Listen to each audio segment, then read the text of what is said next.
تاریخ نشون داده کلمات قدرتمندترین سلاح دنیان، اما به تو بستگی داره که از این سلاح چطوری استفاده میکنی. کلمات مثل هر چیز دیگه ای توی دنیا هر چقدر کمتر ازش استفاده بشه بهتره. این جمله رو قطعا خیلی از آدمای بزرگ تایید میکنن.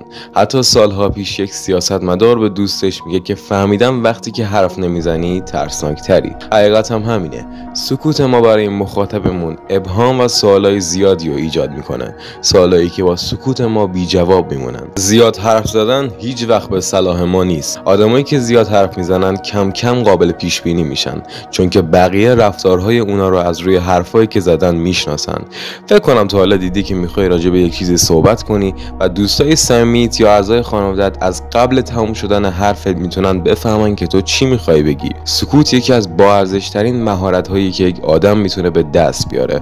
آدما زمانی که یه احساسی دارن، حالا یا شادی یا خوشحالی یا غم و ناراحتی، دیگه نمیتونن حرفایی که میزنن رو کنترل کنن و بعضی وقتا این میتونه همه چی رو خراب کنه. سالها پیش در روسیه یک نفر پادشاه میشه و عده‌ای از مردم شورش میکنن و یکی از اونا که اسمش جیمز بود رو سربازا میگیرنش و میبرنش که اعدامش کنن. توی روسیه یک خرافاتی وجود داره که اگه طناب دار پاره بشه یعنی خدا نمیخواد اون شخص بمیره و اون شخص بخشیده میشه. وقتی سربازا جیمز رو اعدام میکنن شانس جیمز میگیره و طناب دار پاره میشه. وقتی که جیمز روی زمین میفته خیلی خوشحال و جوگیر میشه و فریاد میزنه روسیه یک طناب خوب هم نمیتونه درست کنه. جیمز آزاد میشه و وقتی که خبر پاره شدن طناب جیمز به پادشاه میرسه اون تعجب میکنه و کنجکاو میشه که بدون جیمز بعد پاره شدن طناب چی گفت. ولی وقتی که پادشاه میفهمه که جیمز چی گفته عصبانی میشه و دستور میده که جیمز رو دوباره اعدام کنن. ولی متاسفانه این بار طناب پاره نمیشه و جیمز این بار واقعا میمیره. همه این اتفاقای بعدی که برای جیمز افتاد به خاطر زبونش بود که نتونست جلوشو بگیره و حرفایی رو بدون فکر کردن به عواقبش گفت و باعث مرگش شد. این سناریو بارها و بارها در تاریخ تکرار شده. کلمات همیشه نشون دادن که میتونن یک شبه خیلی‌ها رو نابود و خیلی‌ها رو موفق کنن. برای مثال برمیگردیم به 500 سال قبل از میلاد حضرت مسیح در روم باستان. در اون دوران فرمانده ارتشی وجود داشت که بارها و بارها باعث پیروزی‌های متعددی برای روم شده بود و اسمش توی قصه‌ای بود که مادرها برای بچه‌شون میخوندن. اسم این فرمانده مارسیوس بود. این فرمانده بارها شهرهای روم را از نابودی نجات داده بود و همه اسمش رو شنیده بودن، ولی کسی اون از نزدیک ندیده بود و از مارسیوس فقط یک اسم در ذهن مردم بود که ازش یک اسطوره ساخته بودن. مارسیوس 17 سال برای روم جنگیده بود.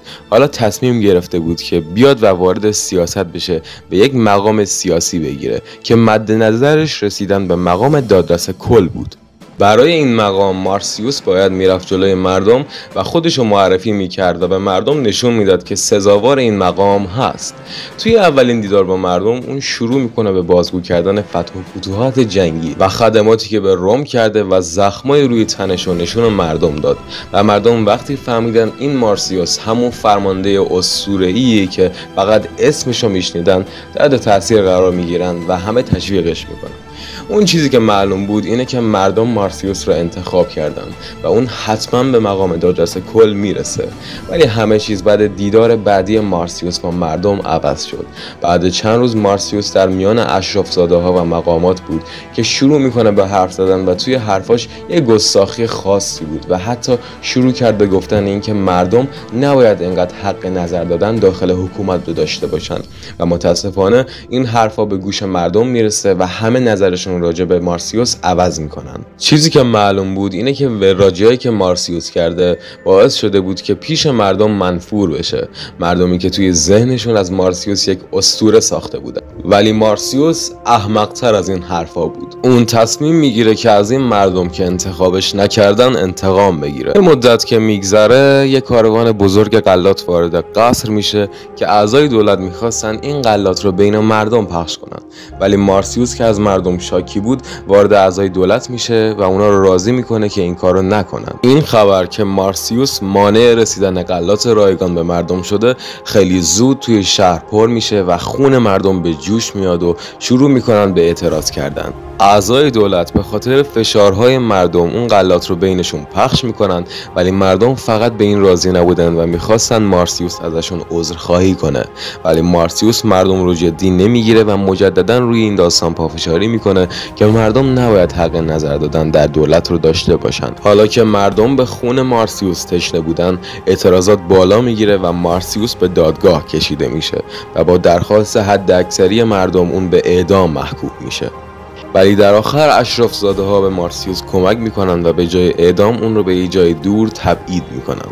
مردم از اینکه مارسیوس از شهر بیرون شده خوشحال شدن و جشن گرفتن، ولی مارسیوس احمق با وراجیایی که کرد به ما این درس رو داد که باید جلوی زبونمون رو بگیریم وگرنه تبعات بدی در پی خواهد داشت. رابرت گرین یک حرف قشنگی داره در رابطه با زبان که میگه زبون یک حیوان وحشیه که در قفسه و برای شما بهتره که در قفس باقی بمونه. کنترل زبون یکی از بهترین مهارت هاست و من و شما بهتره به نصیحت گذشتگان گوش بدیم و این حیوان وحشی رو توی قفس نگه داریم. این بود از ویدیوی امروز ما که به قانون 4 قدرت که میگه نباید بیشتر از اندازه سخن بگی اشاره داشت. امیدوارم از این ویدیو خوشتون اومده باشه و تا یه ویدیوی دیگه خدا نگهدار.